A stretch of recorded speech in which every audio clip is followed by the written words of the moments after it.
അപ്പോൾ ഗുരു അതുകൊണ്ട് സൂചിപ്പിക്കുന്നു വിദ്യ കൊണ്ട് സ്വതന്ത്രരാകണം. വിദ്യാഭ്യാസം എന്ന് പറയുമ്പോൾ അങ്ങനെ വലിയൊരു കൺസെപ്റ്റ് ഉണ്ട്. അപ്പോൾ എന്തിൽ നിന്നാണ് നമ്മൾ സ്വതന്ത്രരാകേണ്ടത്? ഇപ്പോൾ ഉപരിപ്ലവമായിട്ടുള്ള ഒരുപാട് കാര്യങ്ങൾ കിടപ്പുണ്ട്. അപ്പോൾ ഇതിൽ നിന്നൊക്കെ നമുക്ക് സ്വതന്ത്രരാകാൻ പറ്റണം. പക്ഷെ അതില്ല, അല്ലേ? അങ്ങനെ ഒരു പ്രോപ്പർ ഗൈഡൻസ് തരാനായിട്ട് മാതാപിതാക്കൾക്ക് പറ്റുന്നില്ല. അവർക്ക് അറിഞ്ഞുകൂടാ. നമ്മുടെ അധ്യാപകർക്ക് പറ്റുന്നില്ല. അവർ പഠിച്ചിരിക്കുന്ന കാര്യങ്ങൾ കാണാതെ മറ്റുള്ളവരെ പഠിപ്പിക്കും.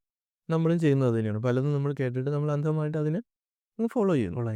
അപ്പോൾ അവിടെ ഒരു മോൾഡിങ് അല്ലെങ്കിൽ ശരിയായിട്ടുള്ള ഒരു ഇത് നടക്കുന്നില്ല, ഒരു പ്രോസസ്സ് നടക്കുന്നില്ല.